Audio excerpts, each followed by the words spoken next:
Baik, pertanyaan pertama yaitu tentang berkaitan dengan pengantar cyber culture. Yang pertama yaitu jelaskan apa yang dimaksud dengan cyber culture dan bagaimana ia berbeda dari budaya tradisional. Jadi, cyber culture adalah bentuk kebudayaan modern yang mana muncul seiring meluasnya penggunaan teknologi informasi dan internet. Berbeda dari budaya tradisional yang terikat pada lokasi fisik, cyber culture bisa menembus batas geografis yang mana memungkinkan bisa dilakukan interaksi secara global yang cepat melalui media digital. Identitas dalam cyber culture bisa lebih cair, yang mana memungkinkan individu bisa mengeksplorasi persona baru, sementara nilai dan norma berkembang secara dinamis. Tentunya ini berbeda dengan tradisi yang cenderung diwariskan secara turun-temurun dan lebih statis. Kemudian soal nomor 2 yaitu bagaimana teknologi digital mengubah cara manusia berinteraksi dalam masyarakat modern. Teknologi digital telah mengubah interaksi manusia menjadi lebih global dan instan. Dan tentunya kini kita bisa terhubung lintas benua, membentuk komunitas secara daring berdasarkan minat kita sendiri, dan berkomunikasi dengan cepat melalui media sosial. Itu bisa menggantikan interaksi tradisional, yang mana akses informasi pun bisa meluas, bisa memberdayakan kita dengan pengetahuan. Meskipun demikian, perubahan ini juga membawa tantangan sendiri, yang mana seperti memudarnya kedalaman interaksi secara langsung dan perlunya selektif terhadap informasi. Kemudian soal nomor 3 yaitu sebutkan 3 contoh aktivitas budaya yang mengalami transformasi akibat perkembangan dunia cyber. Yang pertama yaitu tentang seni dan kreativitas, yang mana dulu seniman butuh galeri fisik ataupun penerbit untuk bisa dikenal. Tetapi kini seniman, musisi, penulis, dan konten kreator bisa langsung mengunggah karyanya mereka di platform daring seperti YouTube, TikTok, Spotify, ataupun Instagram. Dan ini memungkinkan mereka menjangkau audiens yang lebih global, bisa berinteraksi secara langsung dengan penggemar, dan bahkan berkolaborasi lintas batas, mengubah cara seni diproduksi, disebarkan, dan secara itu bisa dinikmati sendiri. Kemudian yang kedua yaitu tentang pendidikan dan pembelajaran, yang mana proses belajar yang dulunya identik dengan ruang kelas dan buku kini telah meluas di dunia maya. Melalui kursus online, webinar, tutorial video, dan forum diskusi secara daring, siapapun bisa mengakses ilmu dari universitas atau pakar terbaik di dunia tanpa batasan fisik. Hal ini demokratis akses pendidikan dan memungkinkan pembelajaran seumur hidup yang lebih fleksibel dan personal. Kemudian yang ketiga yaitu aktivisme sosial dan politik, yang mana kampanye itu bisa dilakukan secara perubahan sosial dan politik ini tidak lagi terbatas pada unjuk rasa secara fisik ataupun selebaran. Dunia cyber melalui media sosial dan platform petisi daring telah menjadi arena yang sangat kuat untuk menyuarakan aspirasinya, bisa mengorganisir gerakan dan membangun solidaritas secara global. Dan tentunya isu-isu lokal bisa dengan cepat menjadi perhatian dunia, dan individu memiliki kekuatan yang lebih besar untuk berpartisipasi dalam wacana publik. Kemudian yang kedua yaitu tentang sejarah awal cyberculture. Pertanyaan yang pertama yaitu tentang uraikan bagaimana perkembangan internet pada tahun 1990-an membentuk dasar kemunculan cyberculture. Jadi pada era 1990-an itu merupakan periode transformatif bagi internet yang menjadi dasar kemunculan cyberculture. Sebelum dekade ini, internet sebagian besar merupakan proyek akademis dan militer seperti ARPANET.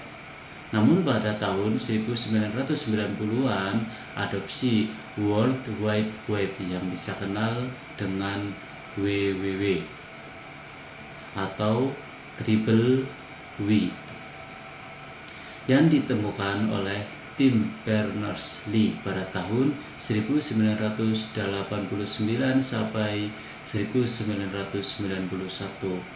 Ini bersamaan dengan browser grafis seperti Mosaic pada tahun 1993 dan Netscape Navigator pada tahun 1995 yang secara signifikan mengubah cara internet diakses. Ini membuat internet menjadi lebih visual dan mudah digunakan, yang mana bisa membuka akses bagi masyarakat secara umum.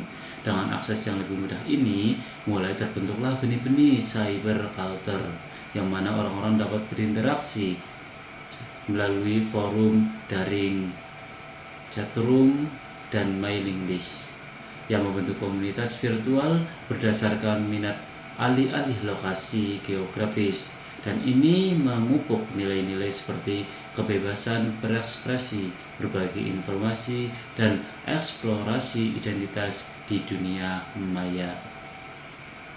Pertanyaan selanjutnya yaitu, apa peran komunitas hacker dan cyberpunk movement dalam membentuk nilai-nilai awal budaya cyber? Ini tentunya menunjukkan bahwa komunitas hacker adalah awal yang membentuk nilai kebebasan informasi dan akses terbuka, dan itu mendorong kolaborasi dan inovasi di internet. Sedangkan gerakan cyberpunk melalui fiksi ilmiahnya ini memperkenalkan kritik terhadap dominasi teknologi dan korporasi, serta kekhawatiran tentang privasi dan dehumanisi. Kombinasi etos hacker yang memberdayakan dan pandangan kritis cyberpunk ini secara fundamental membentuk nilai-nilai awal budaya cyber, dan ini menekankan pentingnya akses, kebebasan berekspresi, serta kesadaran akan privasi dan kontrol di era digital. Kemudian pertanyaan selanjutnya yaitu, bagaimana pergeseran dari web 1.0 ke web 2.0 memengaruhi perilaku sosial masyarakat digital. Nah, ini pergeseran dari web 1.0 ke web 2.0 secara fundamental mengubah perilaku sosial masyarakat digital dari sekedar menjadi konsumen informasi menjadi partisipan aktif. Di era web 1.0, internet seperti perpustakaan digital. Kita hanya membaca, mengonsumsi konten yang dibuat oleh sedikit pihak. Perilaku sosial cenderung pasif, hanya sebatas pencarian informasi.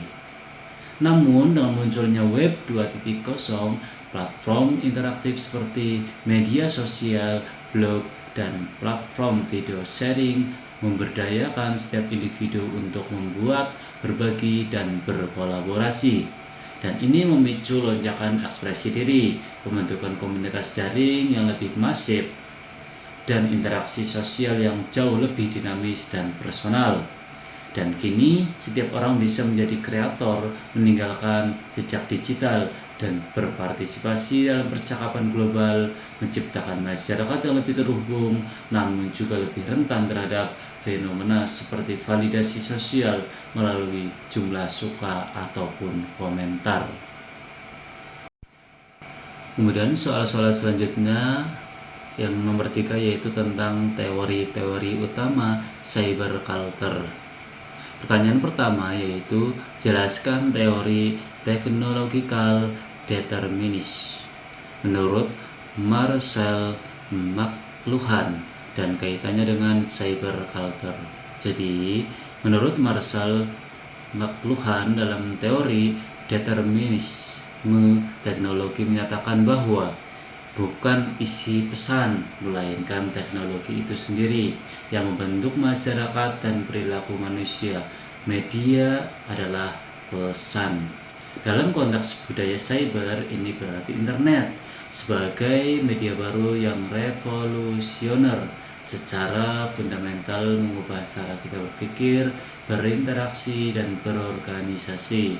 Bukan hanya informasi yang disediakannya, melainkan sifat internet sebagai jaringan global yang memfasilitasi konektivitas instan dan komunitas daring yang secara mendalam membentuk budaya cyber dan perilaku sosial di dalamnya.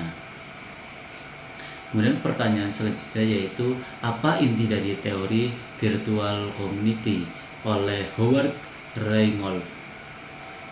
Jadi inti dari teori komunitas virtual menurut Howard Reingold adalah bahwa teknologi komunikasi khususnya internet itu memungkinkan terbentuknya komunitas yang bermakna yang tidak terikat oleh batasan geografis secara fisik.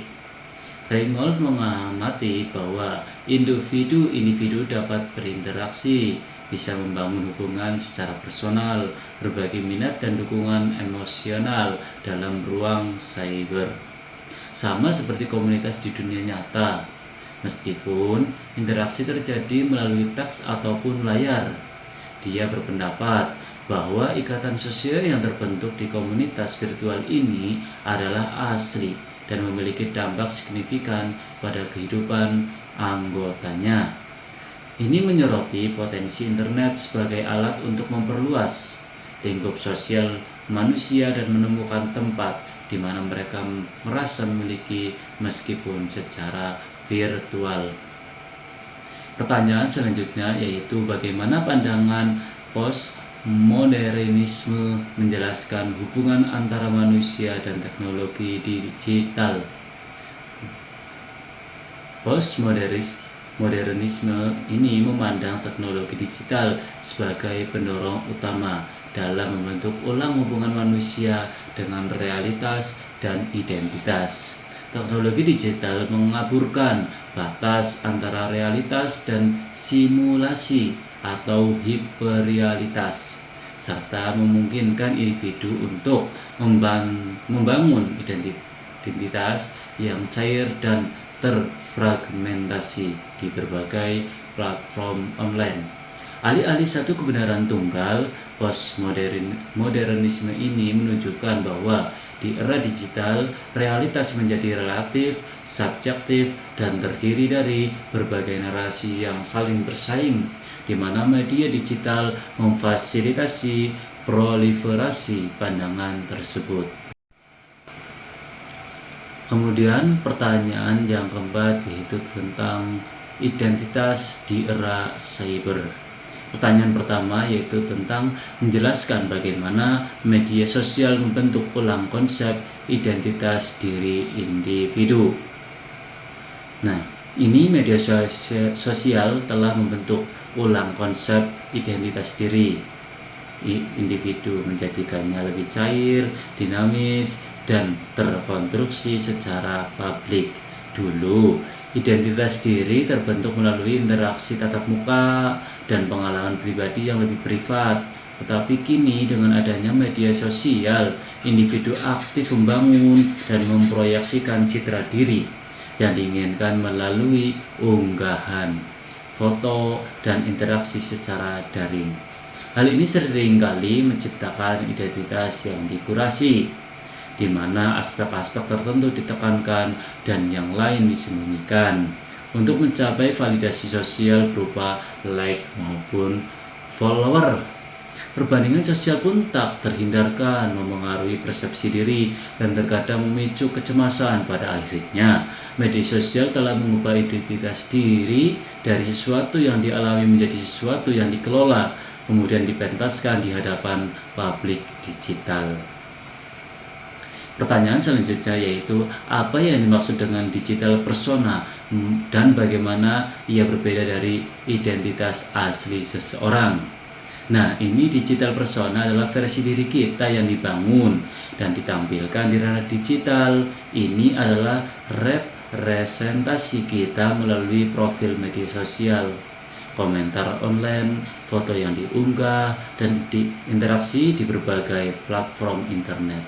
Kita bisa memilih untuk menonjolkan aspek tertentu dari diri kita, membentuk citra yang kita inginkan agar dilihat oleh orang lain di dunia maya. Perbedaannya dengan identitas asli seseorang terletak pada tingkat kelengkapan dan keasliannya. Identitas asli mencakup seluruh kompleksitas diri seseorang seperti pikiran, perasaan, pengalaman, dan perilaku baik di ranah publik maupun privat, dengan segala kerentanan dan ketidaksempurnaannya. Tetapi sementara untuk digital persona seringkali adalah versi yang sudah disaring, dikurasi, atau bahkan diidealisasi. Ini mungkin tidak sepenuhnya mencerminkan diri kita yang sesungguhnya di kehidupan nyata. Bisa jadi lebih berani, lebih sukses, atau lebih bahagia. Kemudian pertanyaan selanjutnya yaitu, bagaimana fenomena catfishing menunjukkan sisi negatif dari identitas di dunia cyber?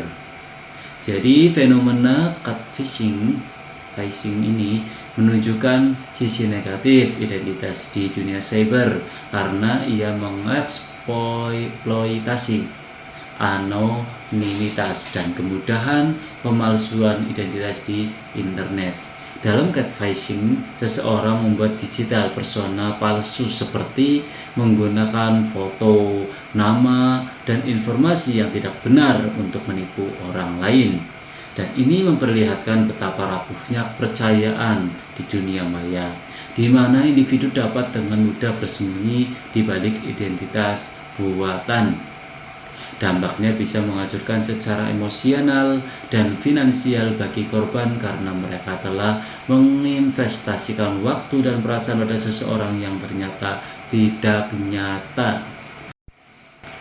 Baik, pertanyaan selanjutnya yaitu tentang komunitas virtual dan media sosial.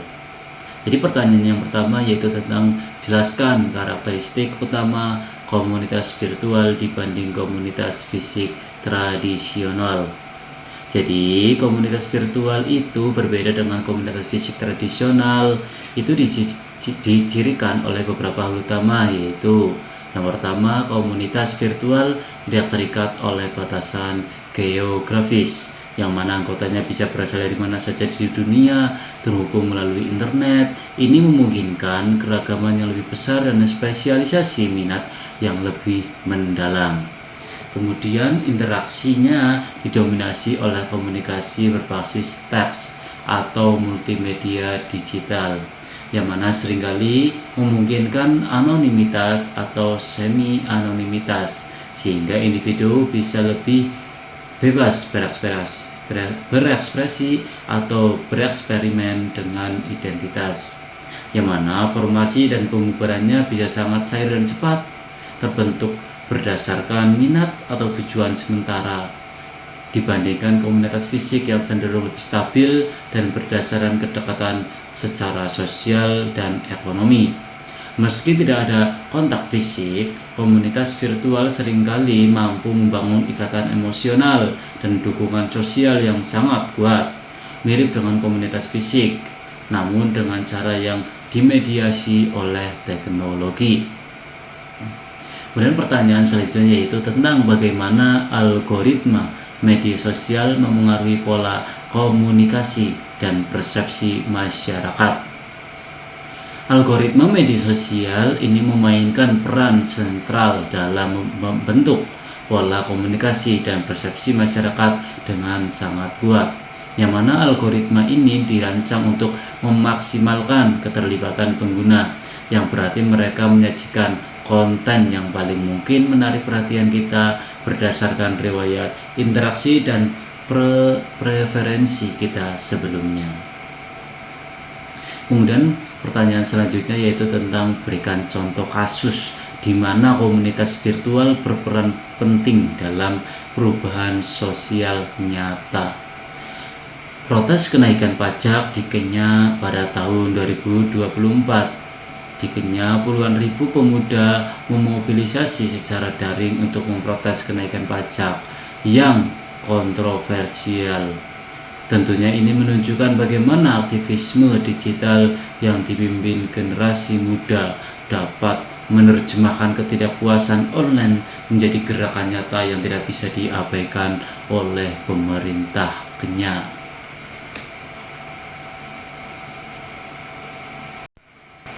Kemudian pertanyaan yang nomor 7 yaitu tentang budaya pop dalam dunia digital. Pertanyaan yang pertama yaitu apa yang dimaksud dengan digital fandom dan bagaimana ia menjadi bagian dari budaya pop modern. Digital fandom adalah komunitas penggemar yang berinteraksi dan berkreasi secara daring. Ini menggunakan platform digital untuk berbagi minat terhadap suatu karya, yang mana film, musik, ataupun lain-lainnya. Ini menjadi bagian penting dari budaya pop modern karena memberdayakan penggemar untuk berinteraksi secara langsung, yang mana bisa menciptakan konten sendiri seperti fan art atau fan fiction, serta secara aktif memperkuat dan menyebarkan karya yang mereka cintai, bisa mengubah mereka dari konsumen pasif menjadi kreator dan pendorong tren budaya. Kemudian pertanyaan selanjutnya yaitu tentang jelaskan bagaimana platform seperti TikTok dan YouTube membentuk budaya populer baru. Platform seperti TikTok dan YouTube telah menjadi arsitek utama budaya populer baru dengan mendemokratisasi penciptaan dan konsumsi konten. Dulu, penentu tren adalah media tradisional. Kini siapapun bisa menjadi kreator konten. Contohnya seperti TikTok dengan format video pendeknya mendorong kreativitas instan, tantangan viral atau challenge, dan penyebaran cepat ide atau tarian yang memicu tren global.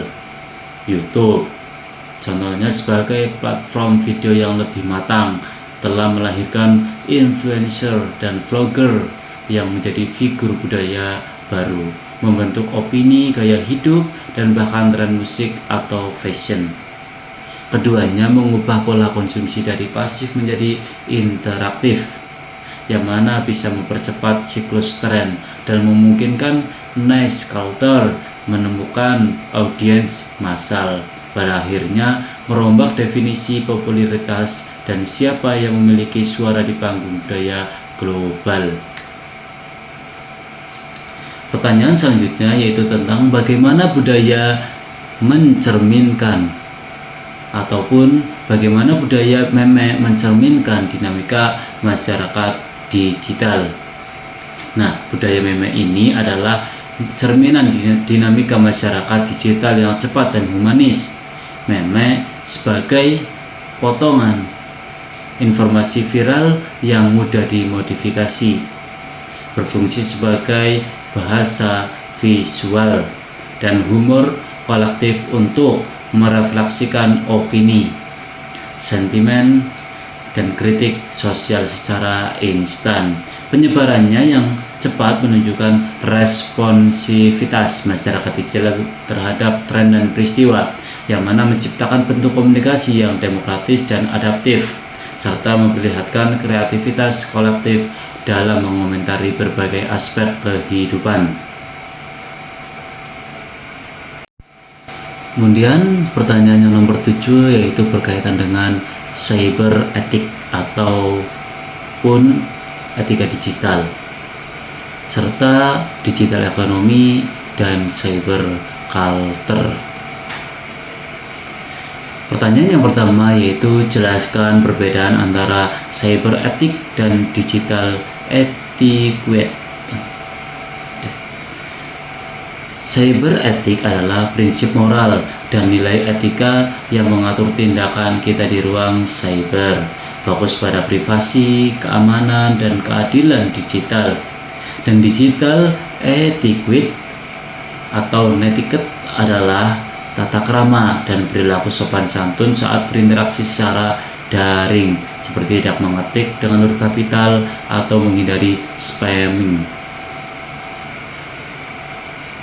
Kemudian pertanyaan yang selanjutnya yaitu mengapa literasi digital penting untuk mencegah penyalahgunaan teknologi. Jadi literasi digital sangat penting untuk mencegah penyalahgunaan teknologi karena ia membekali individu dengan pengetahuan dan keterampilan untuk tidak hanya menggunakan teknologi tetapi juga memahami dampak serta risikonya. Tanpa literasi digital, seseorang rentan menjadi korban penyalahgunaan seperti penipuan daring atau phishing, perundungan cyber atau cyberbullying, atau penyebaran berita palsu atau hoax. Ini kemampuan untuk berpikir kritis, bisa mengevaluasi informasi, dan bisa melindungi data pribadi adalah benteng utama dalam menghadapi sisi gelap dunia digital. Kemudian pertanyaan selanjutnya yaitu apa hubungan antara digital ekonomi dan cyber culture dalam konteks masyarakat 5.0 atau 5.0. Dalam masyarakat 5.0, digital ekonomi dan cyber culture saling terkait erat, yang mana digital ekonomi adalah sistem ekonomi berbasis teknologi digital yang menciptakan peluang baru, sementara cyber culture adalah cara hidup dan interaksi yang terbentuk oleh adopsi teknologi tersebut. Jadi keduanya bersinergi, yakni digital ekonomi menyediakan infrastruktur, sedangkan cyber culture itu menciptakan adaptasi manusia dan kreativitas. Dan ini memungkinkan lahirnya inovasi dan perilaku yang mendorong kemajuan menuju masyarakat super cerdas, di mana teknologi dan manusia hidup berdampingan untuk menciptakan nilai ekonomi dan sosial. Kemudian pertanyaan selanjutnya yaitu berikan contoh pelanggaran etika digital yang sering terjadi di media sosial dan cara menanggulanginya.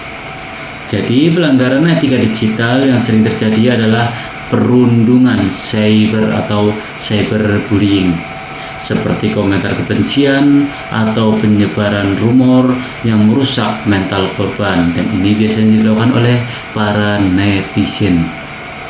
Cara menanggulanginya itu meliputi peningkatan literasi digital dan empati, penguatan fitur pelaporan di platform, memberikan dukungan bagi korban, serta peran aktif setiap individu untuk tidak menyebarkan konten perundungan dan melaporkan pelaku. Ini tentunya bertujuan menciptakan lingkungan digital yang lebih aman dan bertanggung jawab.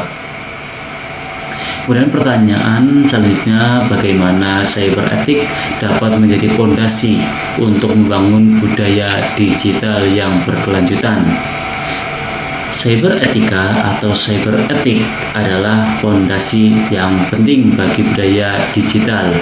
Ini berkelanjutan karena menyediakan prinsip moral untuk menavigasi di dunia maya. Tanpa etika, teknologi berisiko menimbulkan dampak negatif seperti penyalahgunaan data dan disinformasi. Cyber etika membimbing kita untuk bertanggung jawab, menghargai privasi, menjunjung kejujuran informasi, dan memastikan akses setara sehingga membangun komunitas digital yang saling percaya dan inovatif. Ini memastikan teknologi digunakan untuk kemajuan manusia dan menciptakan masa depan digital yang lestari dan manusiawi.